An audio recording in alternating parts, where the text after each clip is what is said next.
It's about legal transactions. It means you have been paid. What you want is praise. Well, you've been paid. You've received your reward now.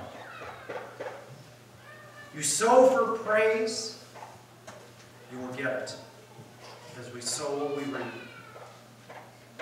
There was a young son watching in church. Offering plate went by, his family watched. Watched as they got up and they sang some songs. Watched as the preacher got up and preached. Then they went home in the car. Mom was talking and saying, "Boy, the music was off this morning. I didn't really like many of those songs." And the father said, "Yeah, and that sermon, boy, did that go on for a long time." And the son said from the back, "Yeah, but it was quite a show for $1 for the whole family." Do you know what? I'm going to go on dangerous thin ice this morning, but that's okay. Sometimes we give a lot for church to occur. Sometimes we give finances. Sometimes we give our prayers, and I hope you pray for church. I hope you pray for the service each week. Sometimes we put in some efforts, music, ushering, Sunday school, whatever. Sometimes we just make a real big contribution by showing up. And there's something about a critical mass showing up at church, and enough people are here that there's some energy and there's some life to the service. And sometimes that's our contribution. And I hope that when you come here on Sunday morning, that you get something out of it. That you're touched, that you move closer to God, or at the very least you enjoy a weak cup of coffee at the end. But you get something out of this. I hope you do. I really do.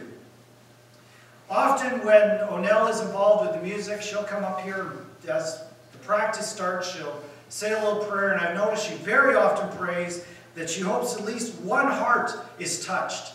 And as she is praying that, I am often praying to quietly to God, but so nobody else can hear. Yeah, but if it was more than one, I'd be quite grateful. Never told her I say that.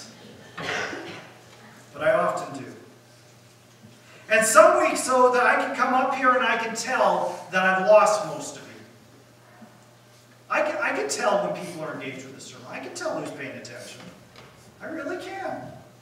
And sometimes I readjust things and I tell an extra story or something because I can tell I'm losing people, or I try a joke or something. And I don't like those weeks, although sometimes I've gone to those weeks and thought, boy, I blew this sermon, and then a couple days later one person comes prayerfully and tearfully into my office saying, boy, that sermon touched me, and I'm shocked. Well, let me ask you, with all your attendance and prayer and hard work and financial support, if you come on a Sunday morning and you're not the one who is being touched by God, was it a waste?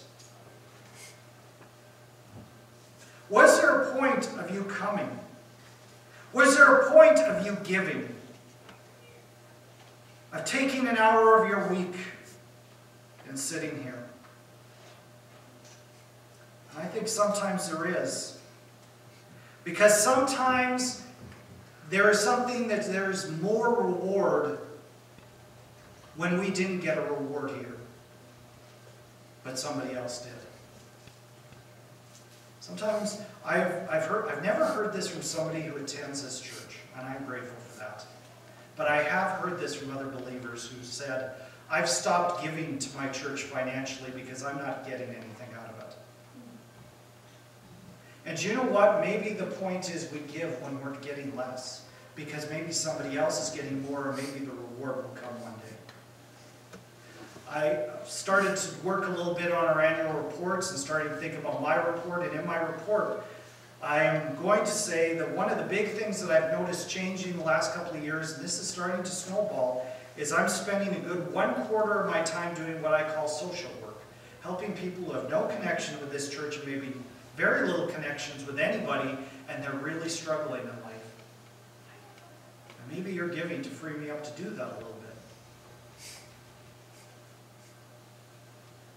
It's not just about money, it's about our efforts, our sacrifices, our times. There's an emphasis on almsgiving in this passage. Giving when you get nothing back on this earth. And God can truly work in the moments where we get nothing back on this earth. It's how Jesus works. Think about this. He came for those who could give him nothing. For sinners, for mortals, for the weak. The cross is the great example of sacrificial giving. Jesus got nothing out of it. And we turn to this and we find out that we're to do it all in secret anyways. This bit about the right hand, left hand, obviously that's an exaggeration to make a point. But it is why we use numbered envelopes on Sunday mornings for our giving. A few moments ago, our head usher, one of our elders went back and they counted the offering, but they counted it anonymously. They don't know who gave what. But they counted it to make sure that we knew the number, how much money actually came in. And it's going to go to Keith. Keith will be the one person who will know who gave what. It's just part of life that somebody has to know. But one person. I don't have a clue who gives what in this church. The odd time somebody will hand me a check or something like that, or someone will run, and I do. But almost all the time, I have no idea. I don't know how much you gave. I don't want to know. You shouldn't want me to know. It's between you and God. And the bottom line with all the gifts we give, all the time and effort that we give, the question is not, what does everybody else think? The question is this: do you want God to think that you are generous? And if the answer is we want God to know that we're generous, that's what matters. Do I give for the sake of the glory of God or for the good of others? Last little verse here. Then your Father who sees what is done in secret will reward you. I hate being underappreciated. I can see that there is a great danger in being overappreciated. But no worry. I'm appreciated where it counts. Do you know what? God appreciates who we are, despite the fact we have nothing to give him. Is it right for us to go after the reward of God? C.S. Lewis, I already quoted in Sunday school today, I'm going to quote him again here, talks about the rewards we receive from God are a natural repercussion of our life. He goes on to explain this by saying, if I want to marry somebody because they've got a lot of money, that just doesn't sit right. But marriage is the proper reward for someone who's in love. Somebody who marries for money, he calls a mercenary. But somebody who marries for love, that's a natural repercussion. He goes on to say that if a student in school works really hard and studies really hard, their reward should be good marks. But he says, if you give them a gold or silver cup, well, that's not the natural reward. The natural reward should be good marks.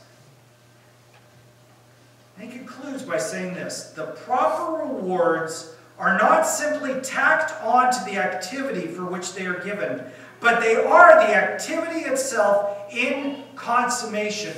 In other words, if we are generous with God and he rewards us, that's just part of our being generous. God rewards us properly. And the culmination of our duty is a full place in the kingdom of God. He knows us. He knows where we have served. God sees our service. God sees our sacrifice.